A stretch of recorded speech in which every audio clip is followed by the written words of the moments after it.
오늘은 맺으심을 인정하라. 한번 같이 제목 읽어봅니다. 맺으심을 인정하라. 이번 시간에는 우리의 결혼, 우리 민우 예슬이도 결혼을 할 거예요. 한 남자 한 여자가 만나는 이 결혼을, 다 이 결혼까지도 우리의 진로나 우리의 모든 것들을 다 하나님이 인도하시면 이 결혼도 중요하게 생각하는, 이 결혼도 하나님께서 다 인도하시고 있다는 거, 하나님이 이끄시는 결혼이 있다는 거, 하나님이 반드시 우리를 맺게 해주신다는 것을 인정하는 시간이 되어야 돼요. 알겠죠? 그러면 우리 마태복음 19장 6절 같이 크게 합독해서 읽어봅니다. 이러한즉 이제 둘이 아니요 한 몸이니 그러므로 하나님이 짝지어 주신 것을 사람이 나누지 못할지니라 하시니. 아멘. 한 남자와 한 여자가 있으면 몇 명이에요? 2명이잖아요. 둘인데, 근데 이제 예수님께서 이렇게 말씀하시기를 뭐라고 하시냐면은, 이제 둘이 아니고 결혼을 하면은 뭐라고 해요? 한 몸이니 라고 해요. 한 몸이 된다 그래요.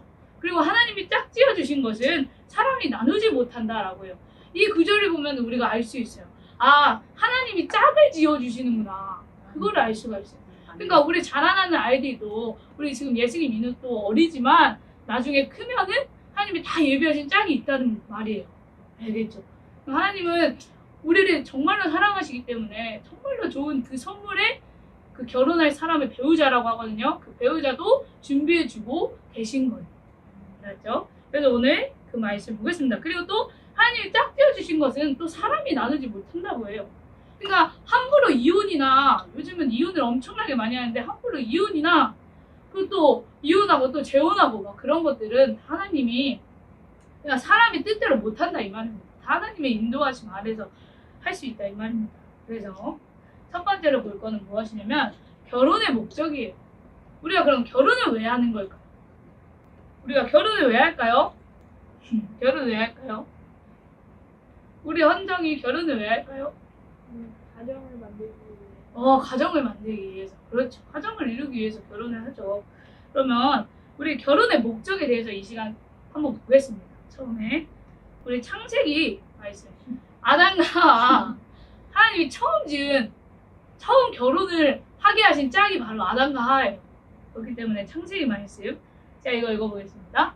사람을 독처하는 것이 좋지 못하니 내가 그를 위하여 돕는 배필을 지으리라 라고 했어요. 이제 이게 아담이잖아요. 아담이 지금 뭐 하고 있어요, 혼자? 외롭게 있어요. 네, 외롭게 있어요. 그래서 독처가 무엇이냐면 혼자 지내는 거, 혼자 있는 거. 그걸 하나님이 어떻게 보셨냐면 좋지 못하게 보셨다는 거예요. 그러니까 안타깝게 보셨다는 거예요. 그래서 하나님이 이 아담을 위하여서 내가 그를 위해서 돕는 배필을 지으리라 라고 하셨어요. 이 돕는 배필은 뭐냐면, 배필은 짝이에요, 짝. 그래서 도와주는 짝을, 그러니까 여자를 지어주겠다 라고 이렇게 말씀하시는 거예요. 결혼이. 그래서 하나님께서 창세기 2장 22절 말씀 같이 읽습니다. 크게. 여호와 하나님이 아담에게서 취하신 그 갈빗대로 여자를 만드시고 그를 아담에게로 이끌어 오시니. 그래서 하나님이 아담의 갈빗뼈를, 그래서 갈빗대라는 건 아담의 갈빗뼈예요. 그 갈빗뼈를 뚝 가져와가지고 아담을 잠들게 하신 후에 가져와가지고 여자를 만드셨어요. 여자인 하와를 만드셔서 아담에게로 이끌어 오셨어요. 그랬더니 아담이 이 하와를 보자마자 뭐라고 하냐면, 같이 있습니다. 이는 내 뼈 중에 뼈요 살 중에 살이라 라고 했던 거예요. 그러니까 자신의 물론 갈빗뼈로 해서 만든 하와를 보고 이야기한 거기도 하지만 사실 이거는 영적인 의미가 숨어져 있어요. 이 말은 뭐냐면은 우리의 육신이 이제 그러니까 하나가 된다는 말이에요. 그러니까 이제 이 하와가 자신의 몸을 자신의 것이라고 할 수가 없어요. 왜냐면은 이제 하와는 아담의 것이 된 거예요. 남편 것이 된 거예요. 그러면은 또 이 남편 아담도 마찬가지로 아담의 몸은 하와의 것이 돼요. 그러니까 서로 몸이 똑같은 한 몸이 된 거예요. 알겠죠? 그래서 하나님이 세우신 결혼은 무엇이냐면, 여자랑 남자가 만나서, 여자 남자 아니에요. 여자와 남자가 만나는 걸 결혼이라고 하는 거예요. 그것이 가정이고, 그래서 여자와 남자가 한 몸으로 만나서 그 육신과, 또 우리에게는 영이란 게 있다고 했잖아요. 우리 친구들 다 배웠죠?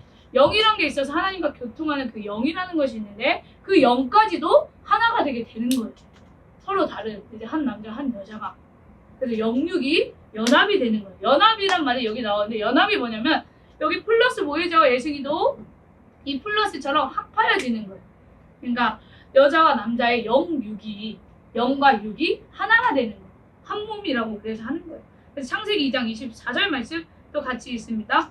이러므로 남자가 부모를 떠나 그 아내와 연합하여 둘이 한 몸을 이룰지니라. 그래서 한 남자와 한 여자가 연합을 하게 돼서 영육이 연합이 되어서 한 몸을 이루게 된다는 것입니다. 그래서 한 몸 이루고 그리고 헌정이가 말한 대로 가정을 이루게 되는 거예요. 그래서 가정을 이뤄서 같이 어떤 일을 할까요? 창세기 1장 28절 말씀을 보면은 제가 읽겠습니다. 하나님이 그들에게 복을 주시며 그들에게 이르시되 생육하고 번성하여 땅에 충만하라 땅을 정복하라 라고 주신 게 바로 하나님의 명령이었어요. 사람을 딱 짓고 난 뒤에 지은 이 말씀하신 명령이 바로 이 구절이었어요. 그래서 우리가 가정을 이루면은 이렇게 지금 아기를 드리고 있죠? 아기를 낳았잖아요. 이것처럼 생육하고 번성하라. 가정을 이루고 이제 자녀들을 낳고 그러면서 그 자녀들을 많이 넘치게 하고 그렇게 해서 또 어떻게 해야 될까요? 땅에 충만하고 땅을 정복하라고 했어요. 정복하는 건 뭐냐면 다스리는 거예요. 그래서 어떻게 하는 거냐면 이렇게 가정을 이루고 아들, 딸들이 이렇게 생기고 나서 어떻게 하는 거예요? 다 예수님을 믿는 가정. 그러니까 영으로서 하나가 되는 가정을 이루어서 하나님의 일을 하기 위하여 이 가정을 이루라는 거예요. 그래서 사실 그래서 우리 가정이 됐으면 이 가정이 합심해서 다 예수님을 더 믿어야 이 땅을 정말 충만하게 또 땅을 정복하게 할 수가 있는 거예요. 하나님이 주시는 그 축복대로. 그렇게 되려면 가정이 다 합심이 돼서 예수님을 섬겨야 돼요. 그래서 결혼의 목적, 현우가 읽어봅니다. 결혼의 목적. 하나님의 사명을 위해서 맺어지게 하심을 인정해야 한다. 네, 여기서 사명이란 게 뭐냐면 우리 친구들 어려울까봐 제가 이렇게 써놨어요. 하나님의 일을 사명이라고 해요. 그래서 이 사명을 위하여서 우리를 결혼하게 하신다 이 말입니다. 알겠죠? 그래서 결혼의 목적은 그리고 그냥 행복하고 잘 살고 그냥 재미있게 살기 위해서 결혼하는 것이 아니에요. 무조건 사명이란 게 있고 그리고 하나님 말씀을 더욱이 잘 지키고 하나님 말씀대로 더욱이 복받으면서 살아가기 위해서 가정을 이루는 거예요. 근데 요즘 세대들은 우리 헌정이 은주만 돼도 알 거예요. 요즘 애들의 생각은 어떠하냐면은 자신의 즐거움 그냥 지금 현재 느끼는 그 즐거움만 바라보면서 살아가고 있어요. 그래서 결혼을 하기 싫어요. 근데 반드시 결혼을 해서 하나님은 뭐라고 하십니까? 결혼해서 하나님의 일을 하는 사명을 하는 가정이 되라고 말씀하시고 있는 거예요. 아멘. 그걸 잊지 말아야 됩니다. 그래서 그러면 한번 연애의 목적 결혼 전에 하는 거를 우리 어린 친구들 잘 모르니까 설명하자면 결혼 전에 하는 것을 연애라고 해요. 이 연애의 목적은 뭐냐면은 결혼 전 단계로 결혼을 준비하는 과정이에요. 결혼 준비. 그러면은 이제 결혼을 위해서 이 남자 여자 이렇게 같이 있으면은 옳은 관계예요. 그러니까 결혼을 두고 이렇게 연애로 교제하는 것들. 그런데 여기서 어떻게 되어 있어요? 결혼이 X표 되어 있죠. 이 남자 여자가 결혼을 목적하지 않고 그냥 이렇게 연애를 하고 있는 거라면 그것은 어떻게 돼요? 결국에는 몸과 마음에 상처를 입게 돼요. 왜냐면은 결혼을 안 할 거면 결국엔 헤어지게 된다는 거거든요. 그러면은 이제 함께 있었던 그 마음과 그 몸들이 다 상처를 입어버리게 되는 거예요. 그래서 절대로 그냥 함부로 내 즐거움을 위해서 지금 막 아무렇게나 연애하면 안 돼요.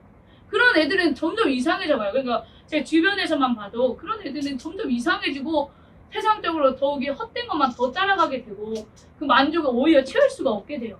그러니까 이 결혼을 목적하지 않고 계속 허랑방탕하게 연애하는 사람들 많아요. 그런 사람들이 이제 몸과 마음의 상처를 계속해서 입히면서 살아가고 있는 거예요. 그러면서 더욱이 채워지지 않으니까 계속해서 이제 연애보 이제 더 안 좋은 짓도 안 좋은 길로 더 나아가게 되는 거예요. 그래서 그런 몸과 마음의 상처를 입는다는 걸 우리 큰 언니들은 특별히 더 기억을 하셔야 됩니다. 그래서 결혼의 목적은 반드시 하나님의 일을 위해서 이제 결혼을 해야 된다. 그리고 하나님이 맺어지시게 하는 것이 우리의 사명을 두고 다 맺어지게 하신다는 거예요. 우리 가정 지금 이루어진 것도 교회에서 보면은 다 사명을 위해서 하나님이 이렇게 가정을 이루어 놓으셨어요. 다 이제 어떻게 결혼했는지 인도하셨는지 들어보면. 그래서 결혼의 목적은 우리가 사명, 하나님의 일을 하기 위해서 결혼을 해야 된다는 것입니다. 알겠죠? 두 번째는 무엇이냐면 그러면은 이제 하나님이 인도해 주시는 결혼에 대해서 볼 거예요. 하나님이 인도해 주시는 결혼이 특별하게 있어요. 그러니까 한번 말씀을 보겠습니다. 어떤 말씀을 볼 거냐면요. 우리 이삭과 리브가에 대한 이 결혼, 성경 말씀 중에 있는 이 성경적인 결혼은 바로 이삭과 리브가예요. 한번 같이 읽겠습니다. 아브라함이에요. 여기 있는 사람은 아브라함이 이렇게 말을 합니다. 말씀을 하십니다. 같이 읽습니다. 가나안 족속의 딸 중에서 아브라함을 택하지 말고 내 고향의 족속에로 가서 내 아들 이삭을 위하여 아내를 택하라. 이제 아브라함이 이제 독자 누구를 낳았을까요? 이상. 이삭을 낳았어요. 정말로 하나님이 귀하게 주신 그 선물, 아주 귀한 선물인 그 독자 이삭을 낳았어요. 그래서 이삭이 이제 커가지고 이제 결혼할 때가 찬 거예요. 그래서 이제 아브라함의 옆에 있는 이 종한테 뭐라고 말하냐면, 가나안 족속의 딸 중에서 아내를 택하지 말고 내 고향, 내 족속에게로 가서 내 아들 이삭을 위해서 아내를 택하라, 선택해라 라고 말을 한 거예요. 이게 종한테 이렇게 말을 한 거예요. 그랬더니 이 말이 무엇이냐면, 가나안 족속의 딸들은 다 누구였어요? 다 하나님을 믿지 않고 이방인들과 똑같았어요. 그래서 너무나도 마치 소돔과 고모라 같은 멸망당할 자식들과 같은 그런 자들이었어요. 딸들이 다. 그렇기 때문에 아브라함은 이 이삭을 하나님의 축복을 받는 가정을 이루게 하기 위해서 이렇게 뭐라고 하냐면, 차라리 내 고향과 내 족속에게로 가서 내 아내를 택하라, 이삭을 위한 아내를 택하라 라고 이렇게 종하게 말을 했던 거예요. 그래서 여거를 보면 알 수 있는 게 뭐냐면, 하나님이 인도하시는 결혼 중 하나가 무엇이냐면, 믿는 가정을 이루기 위해 이렇게 하나님이 인도하신다는 거예요. 믿는 가정. 그렇기 때문에 이제 이 가나안 딸들, 그냥 가까운 가나안 딸들로 결혼을 시키면 되지만, 이 아브라함은 구별을 시켰던 거예요. 내 족속, 내 가족에게 차라리 가서 하나님을 믿는 가정을 이루게 만들어라 라고 했던 거예요. 그래서 하나님께서는 반드시 믿는 가정을 이루게 하시기 위하여서 결혼도 또한 이끄신다는 거, 우리의 결혼도 그렇게 이끄신다는 것을 인정해야 돼요. 또 계속해서 보면은 또 같이 있습니다. 우리 주인 아브라함의 하나님 여호와여, 원컨대 오늘날 나로 친정히 만나게 하사 나의 주인 아브라함에게 은혜를 베푸시옵소서. 이제 종이 이제 아브라함의 명령을 듣고 열심히 갔어요. 아브라함의 족속, 아브라함의 고향, 원래 있었던 그 땅에 가가지고 이제 기도를 하고 있는 거예요. 뭐라고 기도를 하냐면, 우리 주인, 이제 종이니까, 주인 아브라함의 하나님 여호와여, 원컨대 오늘날 나로 순적히 하나님이 인도하시면 순적히 만나게 될 수 있잖아요. 그래서 순적히 만나게 하사 나의 주인 아브라함에게 은혜를 베푸시옵소서 라고 기도를 했어요. 또 그리고 뭐라고 기도했냐면은 이러한 기도를 합니다. 한 소녀에게 이르기를 너는 물 항아리를 기울여 나로 마시게 하라 하니니 그의 대답이 마시라, 내가 당신의 낙타에게도 마시우리라 하면 그는 주께서 주의 종 이삭을 위하여 정하신 대로 알겠나이다 라고 기도를 이렇게 딱 했었어요.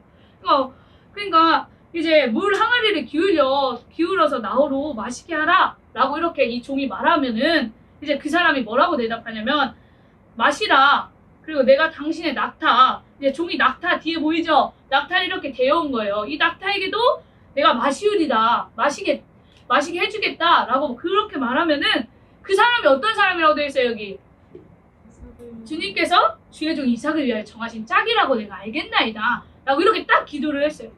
이렇게 간절하게 기도를 하고 있었던 거예요. 그랬더니 창세기 24장 15절에 같이 있습니다.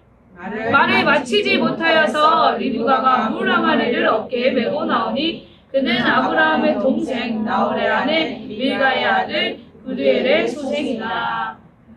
이 기도가 끝나기도 전에, 말을 마치기도 전에 리브가가 물 항아리를 들고 오는 거예요. 한 여인인 리브가가. 그래서 알고 봤더니 그는 아브라함의 동생, 아브라함 족속이 맞았어요. 아브라함 족속인 아브라함 동생 나홀의 아내 밀가의 아들 부두엘이라는 소생이라 그랬던 거예요. 그래서 종이 이렇게 말해봐요. 기도한 대로 해보는 거예요. 청하건대 이 물 항아리의 물을 내게 조금 마시우라 라고만 딱 이렇게 말을 했었어요.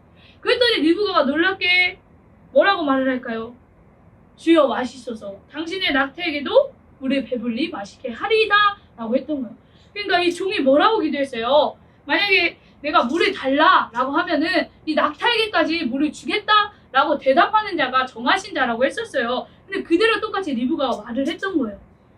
그래서 이제 이 종은 알게 됩니다. 아, 하나님이 예비하신 짝이 이 자구나 라고 이렇게 합니다. 그래서 이 종은, 아브라함의 종은 뭐라고 하냐면 하나님 여호와를 찬송하나이다. 여호와께서 길에서 나를 인도하사 내 주인의 동생 집에 이르게 하셨나이다. 그래서 기도 응답이 된 것에 대해서 이렇게 찬송을 하는 거예요. 그래서 여호와께서 길에서 나를 인도해 주셔서 하나님이 예비하신 짝을 만나게 하셨다라고 이렇게 기도 이제 감사로 이렇게 말을 하는 거예요. 그래서 이게 무엇이냐면 간절한 기도로 이루어지는 결혼이란 말이에요. 하나님이 인도하시는 결혼 중에 이제 두 번째 특징은 무엇이냐면 간절한 기도로서 이 아브라함의 종이 얼마나 또 간절히 기도했겠어요. 하나님이 예비하신 짝을 데려오기 위하여서. 그래서 이렇게 기도했던 거예요. 간절히 기도로. 우리 들으시면서도 기도가 절대로 땅에 그냥 떨어진다고 하지 않았잖아요. 우리 예식이 민호가 다 한 기도가 하나님께 들으신다고 했잖아요. 하나님께서. 그것처럼 이렇게 간절히 기도한 그 기도를 통하여서 하나님이 또 결혼을 이끌어 주신다는 말입니다.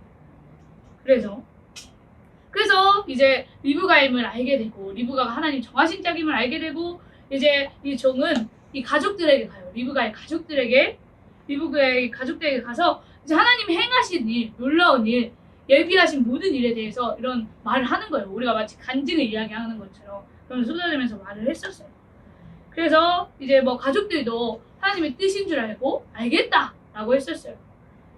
그래서 이제 다음날 아침이 되고 이제 종이 빨리 돌아가야 되거든요. 그래서 이제 뭐라고 가족들한테 이야기하냐면 이제 나로 내 주인에게 돌아가게 하소서라고 하는 거예요. 이제 리브가를 데리고 이제 돌아가겠다라고 말을 했던 거예요. 그랬더니 이제 리브가의 오빠 모라빈 또 그리고 라반이 이제 이렇게 말하는 거예요. 라반과 또 그 어머니가 이렇게 말하는 거예요. 적어도 열흘 동안 우리와 함께 있게 하라. 열흘 정도까지만이라도 리브가 이제 함께 있다가 가게 하라라고 했던 거예요. 그래서 이제 라반이 이렇게 물어봅니다. 리브가한테. 네가 이 사람과 함께 가겠느냐? 라고 하니까 리브가가 뭐라고 하냐면요. 그 즉시 바로 가겠나이다. 그냥 바로 가겠나이다 한 게 아니라 그냥 리브가 아무 생각 없이 가겠나이다 한 게 아니라 이것이 뭐냐면 바로 순종이에요. 순종. 하나님의 뜻인 줄 알았어요. 그러니까 리브가가 이 종의 이야기를 함께 들었잖아요. 종이 뭐 어떻게 하나님이 인도하셨고 하나님께 어떻게 기도했는데 리브가가 이런 말을 했고 이런 것들이 다 들었잖아요. 그걸 듣고 아 이게 하나님의 뜻이구나 라는 것을 바로 알고 뭐라고 했냐면 가겠나이다 한 게 바로 이 순종이란 말이에요. 하나님께 바로 드린 이 순종으로 이루어진 결혼이에요. 그러니까 하나님이 이끄시는 결혼의 세 번째 특징은 바로 이거예요. 하나님의 뜻이라면 순종하는 결혼이다 라는 것입니다. 그래서 우리는 지금 많은 기준들이 있어요. 사실 결혼할 사람을 고르잖아요. 요즘 세대의 아이들은. 그런데 내 욕심과 내 뜻이 들어가 버리면 그건 하나님이 인도해 주시는 결혼이 아니게 되어버려요. 근데 이게 하나님의 뜻인 줄 알고 깨달음을 받았고 또한 간절한 기도를 했고 그리고 또 믿는 가정을 위하여서 하는 결혼이라면 그건 하나님의 인도하시는 결혼인 거예요. 그래서 하나님의 뜻이면은 내 생각도 버리고 내 욕심도 버리고 리브가처럼 즉각 순종하는 그러한 믿음으로 하는 결혼이 바로 하나님이 이끄시는 결혼입니다. 알겠죠? 그래서 또한 사실 이게 이제 여기서는 아브라함의 종이 기도를 간절하게 했었지만 우리는 사실 무엇이냐면 우리가 간절히 기도하기도 해요. 본인이 결혼을 위하여서. 결혼은 중요한 문제잖아요. 우리 현우 배우자 고르는 거 중요한 문제죠. 결혼하는 사람 고르는 거 중요한 문제잖아요. 그러니까 그런 것들을 다 본인이 이렇게 열심히 기도하면요. 사실 간절히 기도하면은 내 욕심, 내 뜻 그런 것들이 내어가지게 돼요. 그러니까 없어지게 된다 이 말이에요.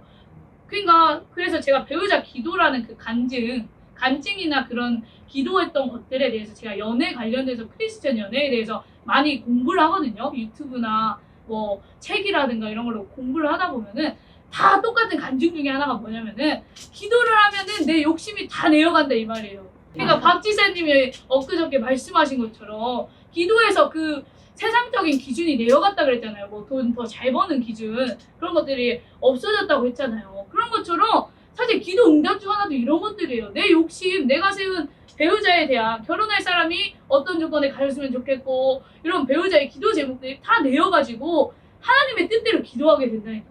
그게 바로 또 그러니까 하나님의 인도하심을 바라는 결혼을 하고 싶으면 진짜 기도해야 돼요. 간절한 기도. 그 기도로서 이루어진 가정이야말로 하나님이 진정하게 축복해 주시는 가정이에요. 그렇죠? 그래서 정리는 또 이렇게 해서 이야기를 아직 마치지 않았네요. 창세기 24장 67절 같이 또 합독해서 크게 읽습니다. 우리 민우도 크게 읽습니다. 이삭이 리브가를 인도하여 모친 사랑의 장막으로 들고 그를 취하여 아내를 낳고 사랑하였으니 이삭이 모친 상사의 비유를 얻었더라. 네. 그래서 사실 리브가가 올 때쯤에는 사실 사라가 돌아가셨었어요. 그래서 이삭이 사실 마음에도 많이 힘들고 더 이 아담과 같이 마치 처음에 본 이 아담과 같이 어땠을까요? 외로웠던 거예요. 왜냐면 어머니를 잃고 그 마음에 엄청나게 하나님이 그것도 안타깝게 보신 거죠. 그래서 돕는 배필을 주고 싶었던 거예요. 그 마음을 기억하시고 그래서 이루어져서 어떻게 됐냐면 결국에는 하나님이 딱 지어주신 이 리브가랑 이삭이 만나게 되는 겁니다. 그래서 모친 사라의 장막으로 드리고 그를 취하여 아내를 삼고 사랑하였다라고 나왔어요. 그리고 또 마지막 절 이렇게 그래서 나오잖아요. 이삭의 모친이 죽은 후에 상사 죽은 후에 위로를 얻게 되었더라 라고 했던 거예요. 그래서 하나님이 인도하시는 결혼 정리하자면 이 세 가지가 있습니다. 민우가 크게 읽으세요. 세 가지 다. 믿는 가정을 이루기 위한 결혼이다. 간절한 기도로 이루어진 결혼이다. 하나님의 뜻을 알고 순종하는 결혼이다. 꼭 결혼에 대해서 이런 생각을 가지고 기도하시길 바랍니다. 간절히 기도하고 믿는 가정을 이루기 위하고 또 하나님의 뜻이라면 내 생각 다 버리고 순종한다는 그 마음으로 있다면 하나님이 인도해 주세요. 우리 진로도 마찬가지지만 이 결혼의 문제도 중요하잖아요. 이 결혼의 문제까지도 말이에요. 그래서 그러면 또 이제 하나님이 인도하시는 결혼을 봤으니까 하나님이 인도하시지 않는 결혼에 대해서도 배워봅시다. 우리 민우가 이거 읽어보세요. 나는 하나님이 안 계신 것 같아. 그래서 결혼은 내 마음대로 할 거야. 이게 지금 심각한 문제예요. 사실 웃을 문제가 아니라 진짜 학생들이 다 자라나는 학생들 그러니까 교회에 나온다는 이 청년 학생들도 생각하고 있는 게 이런 것이에요. 하나님이 안 계신 것 같아.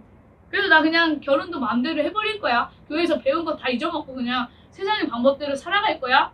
세상의 방법대로 결혼할 거야. 이런 생각 가지고 있어. 혹은 하나님이 계신 줄 알면서도 내 마음대로 결혼만은 내 마음대로 할 거야. 그런 고집이 있을 수도 있어. 사실 그런 고집은 어떤 거예요? 하나님이 인도하시지 않는 결혼이 되는 거예요. 창세기 26장 34절에서 35절 같이 합독하겠습니다. 에서가 40세 헷족속 베리아의 딸 유다과 헷족속 엘론의 딸 바스맛을 아내로 취하였더니 그들이 이삭과 리브가의 마음에 근심이 되었더라. 자, 우리 에서는 어떤 사람이죠? 우리 한진이 에서는 어떤 사람이에요? 야곱에게 뭐를 했을까요? 맞아요. 팥죽 한 그릇에 하나님이 주시는 장자의 축복을 그냥 팔아버렸어요. 근데 이런 사상이 사실 뭐라고 우리는 지금까지 배웠어요? 유물주의다. 왜 유물주의예요, 에서가? 이 물질이 하나님의 축복보다 더 귀하다고 생각하는 사람이 에서였어요. 그러니까 에서는 이 유물주의에 찌들어 있었기 때문에 이 창세기 말씀처럼 에서가 40세 됐을 때 헷족 속에 딸이 취했다고 이렇게 말씀이 기록되어 있어요. 헷족 속이 그럼 무엇이냐? 헷족 속의 딸들이 바로 가나안 땅의 여인들이었던 거예요. 그래서 우리가 내 자신이 만약에 유물주의에 젖어 있어 버리면은 어떤 선택을 하게 되는 거예요? 에서와 같은 자가 되어버리는 거예요. 에서처럼 가나안 땅에 있는 여인들, 하나님 믿지 않는 자여도 그냥 사랑하니까 결혼을 해버리게 되는 거예요. 그래서 내가 유물주의에 젖어 있지 않도록 정말로 깨어 있어야 돼요. 하나님의 축복이 더 귀하게 생각하는 야곱과 같은 자가 되어야지만 우리가 어떻게 돼요? 하나님이 인도하시는 결혼을 할 수 있다니까요. 하나님은 완전하신 분인데 우리의 모든 길도 알고 계시고 우리가 누구와 결혼할지도 누구와 가정을 이룰지도 알고 계신 분이 또 하나님은 완전한 축복을 주고 싶어 하시고자 하는 분인데 그런데 우리가 그거를 잊고 유물주의에 젖어 살아서 물질이 더 귀하다고 생각해버려서 하나님이 정하신 뜻을 벗어나려고 애를 써서 그래서 결국 그런 마음을 가지고 에서와 같이 있다면은 유물주의에 젖어만 산다면은 어떻게 돼요? 하나님이 인도하시지 않는 결혼 이방인들과의 결혼도 당연히 하게 된다 이 말입니다. 그래서 여기 노란색 글씨로 뭐가 되어 있어요? 이삭과 리브가의 근심이 되었다라고 했어요. 이삭과 리브가는 에서와 야곱의 누구예요? 어머니 아버지잖아요. 그래서 부모님 마음에 근심이 또한 된 거예요. 이 이방 안 믿는 하나님을 안 믿는 자와 결혼하면은 하나님의 축복을 온전히 받지 못할 텐데 그런 걱정에 근심이 이렇게 생겼던 거예요.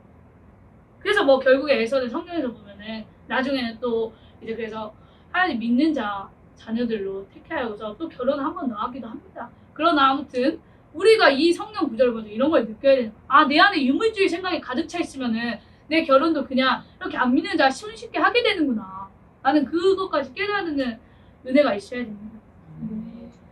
그래서 하나님이 인도하시지 않는 결혼 첫 번째는 무엇이냐면 하나님을 믿지 않는 자와 하는 결혼이다. 그러니까 이 말은 무엇이냐면 즉 사실 하나님의 명령은 무엇이냐면 하나님을 믿는 자와 결혼하라는 게 거의 하나님의 뜻이에요. 이제 믿는 사람은 안 믿는 사람과 결혼하면 그 믿는 사람이 몇 배나 희생해서 기도하고 희생하고 더 눈물로 기도해서 어떻게 해야 돼요? 그 사람을 믿게 만들어야 되잖아요. 그런 힘든 길이 있기 때문에 사실 하나님의 명령은 뭐예요? 믿는 자와 결혼해서 믿는 가정 이루고 하나님 기뻐하시는 축복받고 그런 가정을 이루라는 게 하나님의 명령이에요. 근데 이거를 지키지 않아 버리면 제가 방금 말한 것처럼 어떻게 돼요? 이렇게 뭐 100%라고는 말할 수는 없지만 이렇게 깨지게도 된다 이 말이에요. 어떻게 되냐면 하나님의 축복을 완전한 축복을 받고 싶어도 받을 수가 없게 돼요. 그러나 항상 또 하나님의 은혜로 보면은 또 믿게 하시는 경우도 있지만은 하나님의 완전한 축복을 받기는 힘들다. 왜냐면 하나님 믿는 가정을 통해서 역사하시잖아요. 그렇기 때문에 그런 것이 있습니다. 우리 잘하는 학생들이 잘 들어야 되는 말이에요. 그리고 또 사실 그리고 이방인들과 내가 결혼을 하고 싶다 이 마음 믿는 것은 무엇이냐면 내 욕심으로 가득 차 있단 말이에요. 그래서 내 결국 욕심의 선택으로 인하여서 더 힘든 길을 선택하게 되는 거예요. 우리가 이거를 알아야 돼요. 믿는 자들에게는 뭐가 역사할까요? 성령이 역사하시는 거예요. 근데 안 믿는 자 지금 누구랑 있죠, 민우? 안 믿는 자가 마귀랑 이렇게 벌써 안고 지금 손에는 술병을 들고 있죠. 그러면서 이거를 알아야 되는 거예요. 이거를 알면은 사실 믿지 않는 자와 결혼하기가 쉽지 않거든요. 저도 느낀 바로서. 왜냐면은 하나님 믿는 자는 진짜 이 성령 안에서 다 녹아지고 하나님 말씀을 따르려고 하고 기도하는 자들은 안 믿는 자는 이래버리는 거예요. 마귀와 함께하고 있는 거예요. 그거를 느끼니까 그런 사람과 어떻게 결혼을 하겠습니까? 우리는 하나님 믿는 자녀인데 하나님께 평생 기도해야 되는 사람들인데 어떻게 믿겠어요? 그래서 결국에 만약에 내가 하나님의 이제 믿는 자와 결혼하라는 하나님의 이러한 거의 권고와 같은 이 명령을 어겨버린다면 사실 이제 이 마귀와 함께 또 싸워가는 이 가족 생활이 있는 거예요. 가정 생활이 있게 되는 거예요. 그러니까 더 힘든 길이 있는 거죠. 한마디로. 더 힘들고 이제 내가 몇 배나 더 희생해야 되고 몇 배나 더 눈물로서 기도해야 되는 거예요.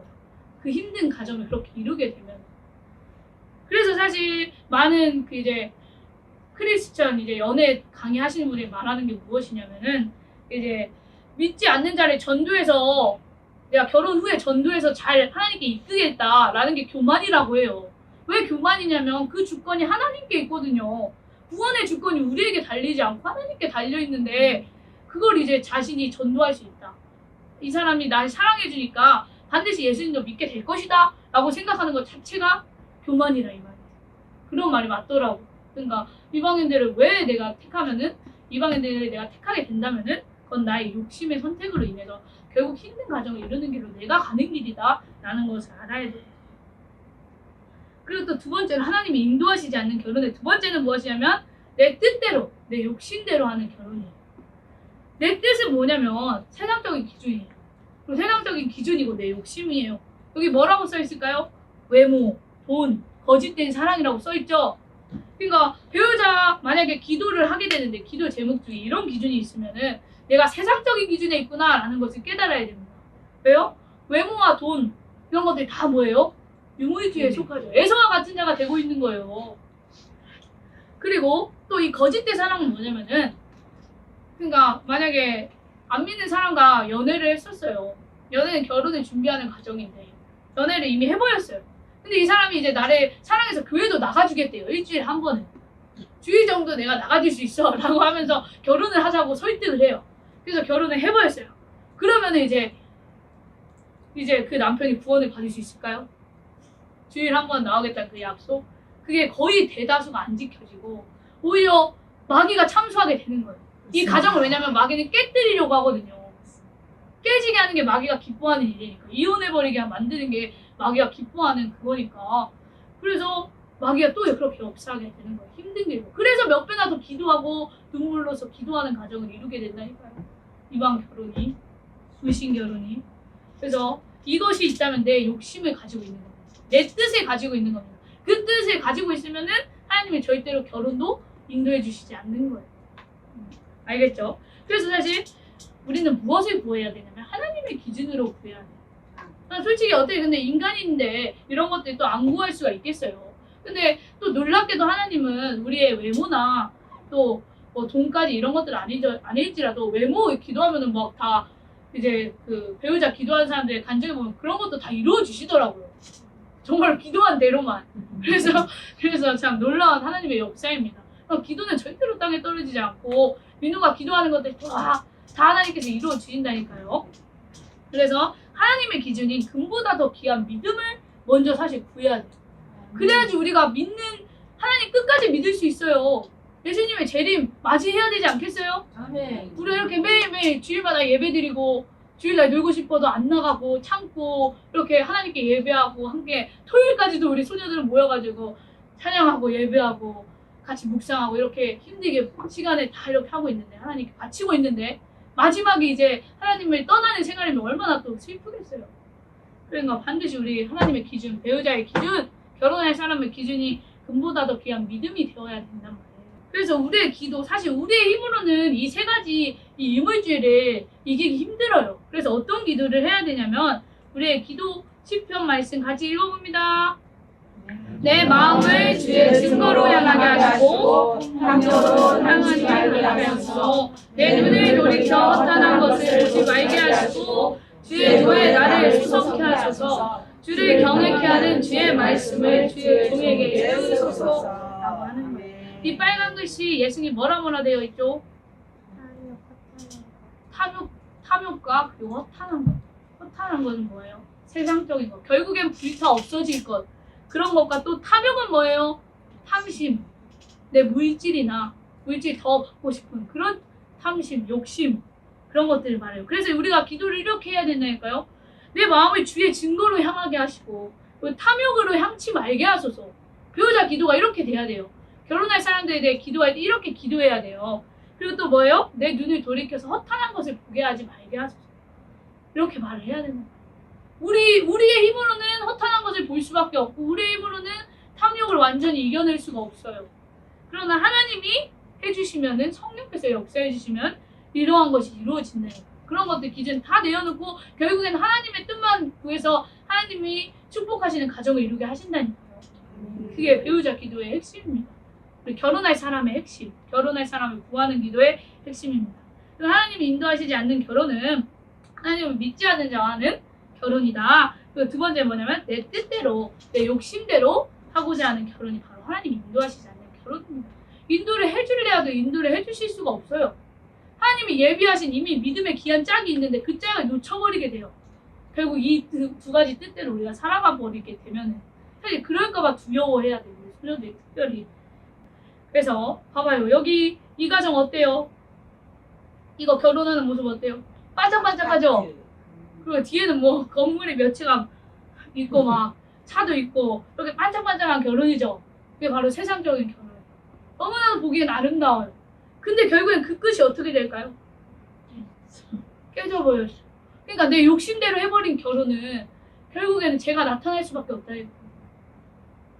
이렇게 깨진 가정. 하나님이 축복해 주시면 뭐 이 사람도 믿게 되지만 그게 아니라면 정말로 싸움과 고난과 그 가정의 시련과 역경이 얼마나 엄청난지. 그래서 우리 세상적인 결혼이 아니라 무슨 결혼을 해야 될까요? 여기 그림 보시면 어떻게 하고 있죠? 예수님이 손을 잡고 있어요. 남편의 손을, 이제 남자의 손을 잡고 있어요. 그리고 남자의 손에 누가 있어요? 여자가 있죠. 그래서 이렇게 손잡고 하나님이 이끌어 주시는 거예요. 손을 왜 잡고 있냐면 하나님이 이끌어 주시고 있는 거예요. 그래서 하나님이 이렇게 이끌어 주시는 결혼은 중간 과정에 뭐가 있어요? 기도가 있어요. 간절한 기도. 진짜 기도하면서 분별하는 거예요. 하나님의 뜻을. 기도하면서 분별해서 정말로 신기하게 놀라운 게 하나님의 뜻이 아니면은 그 마음도 다 내어놓게 해버려요. 기도를 하게 하면, 기도를 해버리면 그런 내 욕심인 줄 알게 되고 그런 것들도 다 내어놓게 되고, 그리고 하나님이 주신 사람이 아니면은 하나님이 주지 말라는 그 하지 말라는 그 마음을 강력하게 주세요. 그러면 아 이게 하나님의 뜻이 아니구나 하고 그냥 곧바로 끊어버리게 되는 거예요. 그래서 이렇게 간절히 기도하고 정말로 치열하게 기도해야지만 이 축복된 가정을 얻을 수 있는 거예요. 그래서 여기 가정은 어때요? 모습이 예수님 이렇게 품에 안고 있죠? 예수님이 함께 하시는 가정이에요. 그러니까 하나님이 이끌어 주시는 결혼을 하고 싶으면은 간절히 기도하고 또 기도하고 또 기도해서 하나님의 뜻을 찾고 하나님이 인도하시는 그 결혼을 따라가서 반드시 하나님 이렇게 예수님이 이렇게 품에 안고 있는 이 가정을 이루어야 하나님의 완전한 축복을 받을 수 있다 이 말입니다. 아시겠죠? 그래서 우리 학생들은 반드시 기도하고 또 기도해서 결혼할 사람을 고르시길 바랍니다. 우리 에베소서 말씀 읽고 마치겠습니다. 그러나 교회가 그리스도에게 하듯 아내들도 범사에 그 남편에게 복종할지니라. 남편들아 아내를 사랑하기를 그리스도께서 교회를 사랑하시고 위하여 자신을 주신 같이 하라. 그러니까 이 말씀이 뭐냐면은 가정을 이루는 게 바로 교회를 이루는 거예요. 그래서 뭐라고 하냐면은 교회가 그리스도에게 하듯, 그리스도는 누구예요? 우리 예수님이죠. 교회가 예수님에게 하듯 아내들은 어떻게 하냐면 모든 일에 그 남편에게 복종하라고요. 그냥 복종. 그냥 그 말에 다 따라버리래요. 왜냐면은 이 남편이 뭐냐면은 남편이 바로 리더인 거예요. 가정에. 리더가 돼서 세워주신 거예요. 하나님이. 왜냐면 아담을 먼저 창조했잖아요. 하나님의 창조의 원리가 그거예요. 그래서 아담을 리더로 세우시니까 그 리더에게 돕는 배필로 지은 게 하나였거든요. 그렇기 때문에 복종하라는 거예요. 돕는 배필로 지었기 때문에, 돕는 짝으로 지었기 때문에. 그러니까 아내들은 돕는 역할을 하는 거예요. 그래서 그 남편에게 복종을 해야 된다. 아내들. 그럼 두 번째로 뭐라고 해요? 남편들은? 남편들아 아내 사랑하기를 그리스도께서 예수님께서 교회를 사랑하시고 위하여 자신의 주신과 같이 해라 라고 합니다. 그러니까 남편들은 예수님처럼 어떻게 해야 돼요? 자신의 몸을 다 바쳐서 사랑해줘야 돼요. 아내를. 사실 이게 더 어려운 거거든요. 아내는 그냥 이렇게 순종만 하고 예예하고 따라가면 되는데 이 남편은 뭘 해야 되냐면 사랑하는 거라서 더 어렵대요. 그러니까 제가 특강 들었던 어떤 분이 말씀을 이렇게 말씀을 하더라고요. 남편이 더 어렵다. 왜냐면 예수님처럼 자신이 십자가에 달리기까지 그럴 정도로 사랑을 아내를 해줘야 된다. 그래서 어렵다고 하시더라고요. 그래서 저는 감사하게 됐어요. 그냥 순종만 하고 따라가면 되는구나. 아내는. 그래서 너무 감사하더라고요. 그래서 하나님이 세우시는 이 가정의 법칙이 바로 이거랍니다. 가정은 교회가 되는 거잖아요. 그렇게 이루려면은 우리가 예수님과 교회의 이 모습을 따라가야 되는 거예요. 알겠죠? 그렇게 해서 이제 교회를 이루고, 가정이 교회를 이루고, 교회가 이제 점점 하나가 되고 합심이 되면 결국 어떻게 되겠습니까? 함께 새 시대의 축복을 받을 수 있게 되는 겁니다. 그렇죠? 말씀 이걸로 마치겠습니다.